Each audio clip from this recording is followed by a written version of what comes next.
एक बांझ ऐसी भी तैयार होकर पड़ोसन का इंतजार कर रही थी कि डोरबेल बजी। समझ गई वही होंगी, इसीलिए झट से दरवाजा खोल दिया। देखी तो वही थी। मेरे हाँ बोलते ही उसने चलने का इशारा किया और मैं फटाफट दरवाजा लॉक करने लगी। फिर हम दोनों लिफ्ट के सहारे नीचे आ गए। उसने अपनी स्कूटी स्टार्ट की और हम आगे बढ़ चले। लखनऊ में मुझे आए ज्यादा समय नहीं हुए थे, ना ही इस शहर में मैं किसी को जानती थी। लखनऊ के पहले मैं मुंबई में रहती थी। कुछ समय पहले ही पति का ट्रांसफर लखनऊ होने के कारण हमें यहाँ आना पड़ा। एक दिन मेरे पड़ोस में रहने वाली लेडी ने अपने बेटे के जन्मदिन पर मुझे इनवाइट किया। केक कटिंग के बाद खाने का इंतजाम था।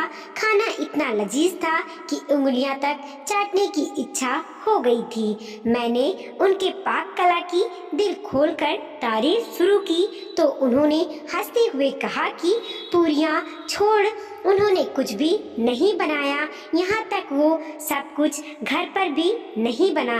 उन्होंने बताया कि उनके एक परिचित हैं जो एक एनजीओ में काम करते हैं। उनके एनजीओ में बेसहारा महिलाएं रहती हैं। वो खाना, मिठाइयाँ, अचार, पापड़, चिप्स बनाना, सिलाई कढ़ाई करना या कुछ कुटीर उद्योग वाले काम करती हैं। उनका टिफिन सप्लाई का भी काम चलता है। ऑफिस और कॉलेज के वो लोग जो अपने घर से दूर रहते हैं उनसे ये लोग पैसे लेकर उन्हें खाना सप्लाई करते हैं। छोटे लेवल पर होने वाली पार्टी का ऑर्डर भी लेते हैं। उस दिन खाई हुई एक मिठाई का स्वाद ऐसा जीभ पे चढ़ा कि मन में आया ऑर्डर देकर अपने लिए मंगवा लूं।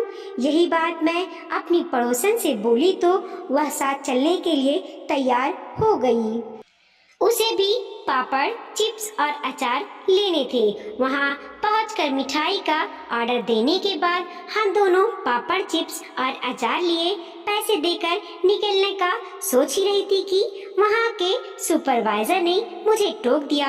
आप पहली बार आई हैं, एक बार पूरे एनजीओ घूमकर अच्छे से देख लीजिए, आपको भी समझ आएगा यहाँ कितनी सफाई से काम होती है। बहुत ज्यादा देर वहाँ रुकने की इच्छा नहीं थी, पर सुपरवाइजर के कहने पर पूरा एनजीओ घूम घूम कर देखने लगी।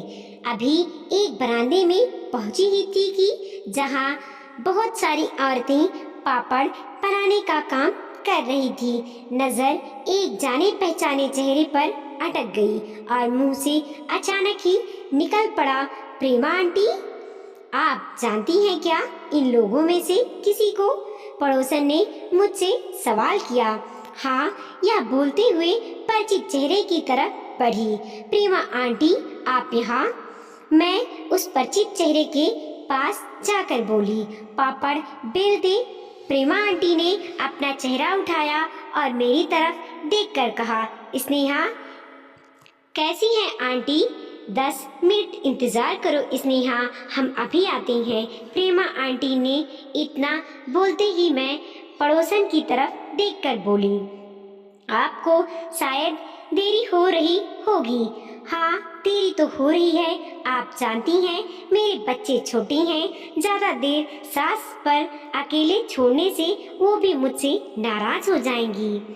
उनसे अपनी बात बिना लाग लपेट कही, ठीक है आप निकलिए, मैं आ जाऊंगी। मेरा इतने बोलते ही वह वहां से निकल गई और मैं सर्द मौसम के कारण धूप में खड़ी होकर प्रेमा आंटी का इंतजार करने लगी।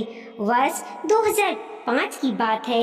मैं अपने परिवार के साथ बनारस में रहती थी, जो एक संयुक्त परिवार था। मेरी मम्मी शहर के प्राइवेट प्रतिष्ठित स्कूल में टीचर का काम करती थी।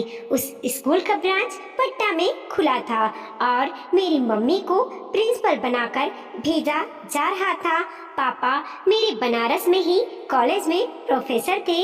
मम्मी अगर प्रिंसिपल बनकर पटना आना तो चाहती थी, पर पापा के बिना नहीं, और पापा के लिए पटना जाना मुश्किल था।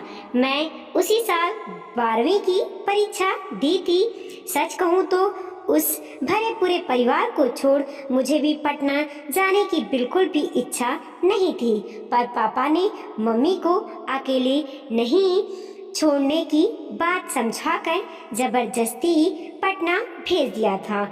यहाँ पर अपने किसी मित्र के घर किराए पर हम दोनों माँ बेटी के रहने का व्यवस्था भी करवा दी थी। मम्मी का स्कूल ठीक 7 बजे शुरू हो जाता था। ऐसे में वह 6:30 बजे तक घर छोड़ देती थी और घर लौटने में उन्हें 4:30 बज जाते थे। मेरा कॉलेज का क्लास 10 से 2 रहता था। मम्मी सुबह जल्दी उठकर नाश्ता बनाती और स्कूल निकल जाती। फिर उसके बाद के सारे घर के काम मेरे सिर पड़ते, इसीलिए ज़्यादातर टाइम बिना कुछ खाए कॉलेज भाग जाती। दोपहर 2 बजे तक भूख जोरों की लग जाती थी। दोपहर में बिना कपड़े बदले किचन में जाकर जल्दी जल्दी खाना निकालती। पर एक चीज़ रोज़ मैं अपने किचन की खिड़की से नोटिस करती, वह था कि 2 औरत एक सीमेंटेड बैठने वाली जगह पर बैठी रहती, जहां एक औरत लगातार कुछ ना कुछ बोलती रहती है, वहीं दूसरी औरत अपनी ही दुनिया में खोई रहती हैं।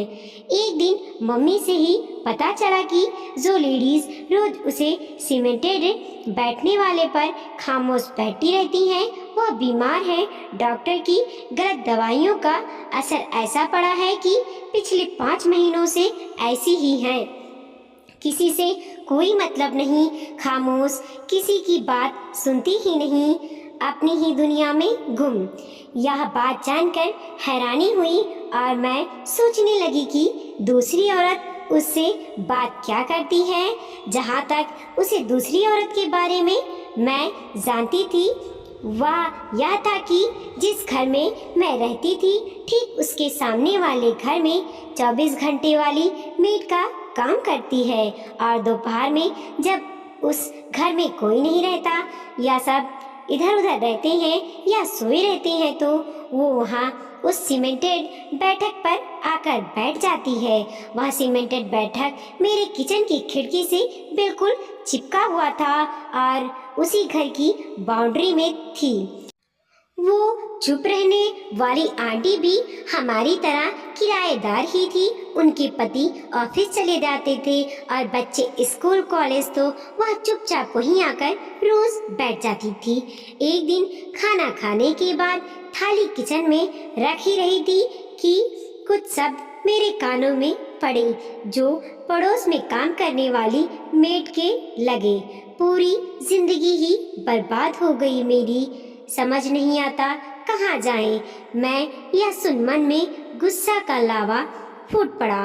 एक औरत जो बीमार है, उनके सामने यह सब बोलने का मतलब, जबकि वो कुछ जवाब भी नहीं देती। मम्मी के घर आते ही मैंने उनसे मेड की कंप्लेन करी और कहा कि जिस घर में काम करती हैं, वहाँ के लोगों को बोलकर समझा दे कि अपनी मेड को मना कर दें कि यह सब दुख भरी बातें उनसे ना कहें। मेरी बात सुन मेरी मम्मी ने कहा कि वह उस मेड को ही समझा देंगी, पर उस घर वालों से कंप्लेन करने नहीं जाएंगी जिस घर में वह लेडी काम करती थी। मम्मी को उस घर के लोग पसंद नहीं थे। कारण यह था, कड़ाके की ठंडक में भी वह लेडी बिना चप्पल के ही काम करती और घूमती, जहां हमें स्वेटर और थर्मल में भी ठंड का एहसास होता, वह सिर्फ एक फटे हुए शॉल से अपने ठंड मिटाने का काम करती। मम्मी के पास कुछ पुराने स्वेटर और चप्पल पड़े थे। मम्मी ने उसे देने की बात कही तो उसने उस घर के लोगों का हवाला देकर लेने से इनकार कर दिया। रविवार का दिन था। पड़ोस के लिए एक परिवार से एक आंटी अपने घर में होने वाले फंक्शन का न्योता देने हमारे घर आई। बातों ही बातों में वो मेड की नखरे का रोना रोने लगी। मेरी मम्मी ने मुस्कुराते हुए कहा, शर्मा जी के घर ही अच्छी मेड मिल गई है, दिन भर काम करती है, कुछ बोलती भी नहीं। इतनी ठंड में ना पैरों में उसके चप्पल है और ना ही तन पर स्वेटर। वो मेड नहीं है, शर्मा जी के भाई की पत्नी है। पड़ोस वाली उस आंटी के इतना बोलते ही हमें तेज झटका लगा। क्या बात करती हैं आप? भाई की पत्नी इस तरह सिंदूर लगाती हैं, दो दो ही सही चूड़ी भी पहनती हैं। पति के होते इसका ये हाल कैसे?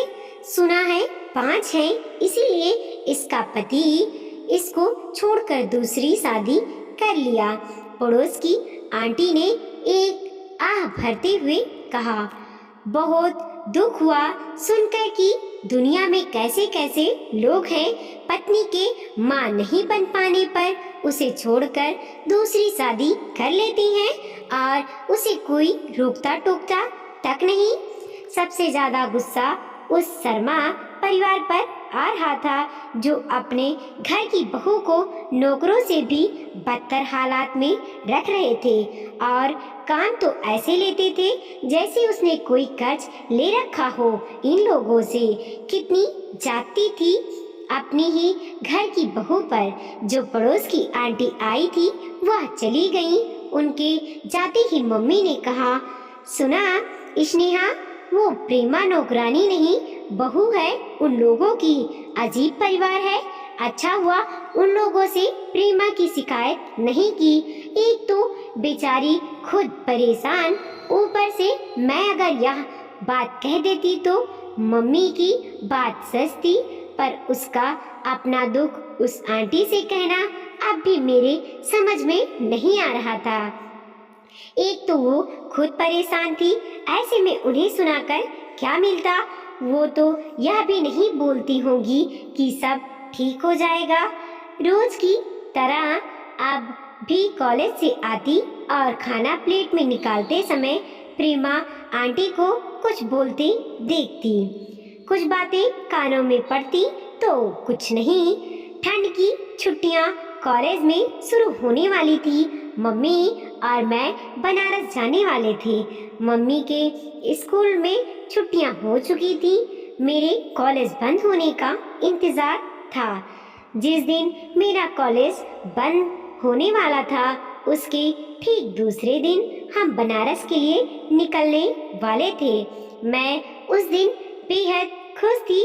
क्लास खत्म होते ही भागते हुए घर आई तो दरवाजे पर ही रोने की आवाज से पैर रुक गए। प्रेमा आंटी का आवाज जोर जोर से साफ साफ सुनाई पड़ रहा था। हम बाज नहीं थे। हम पर झूठा आरोप लगाकर मेरे पति छोड़ दिए। हम बाज नहीं थे। दरवाजा खुला था।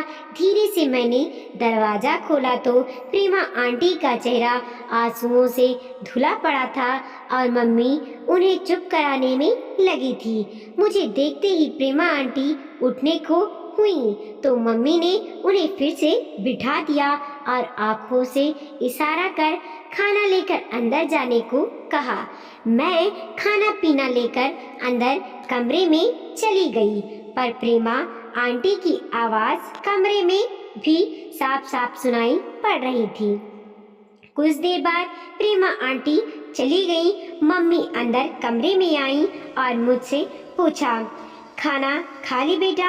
हाँ माँ, उनका पति कितना खराब है ना।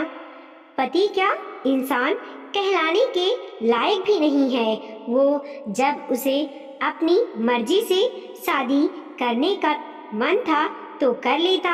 एक औरत का जिंदगी क्यों बर्बाद की उसने? जानती हो, 3 साल के शादीशुदा जिंदगी में कभी इनको पत्नी नहीं माना था।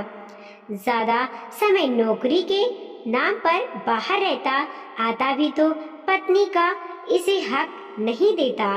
कभी हाथ तक नहीं लगाया इसे। जब सब जगह से बच्चे का दबाव पड़ने लगा तब यह भी उस पर दबाव बनाने लगी। तो एक दिन डॉक्टर से दिखाने के नाम पर एक छोटी सी क्लिनिक में लेकर गया। वहाँ कोई डॉक्टर नहीं थी, एक नर्स थी। सिर्फ ऊपर से इनके पेट को छूकर एक कागज पर यह लिखवा कर दे दी कि यह बच्चे को जन्म नहीं दे सकती। उसी के आधार पर वो आदमी हंगामा खड़ा कर दिया कि यह बांझ है और इसके साथ नहीं रह सकता। कितनी रोई गिड़गिड़ाई पर कोई नहीं सुनने वाला।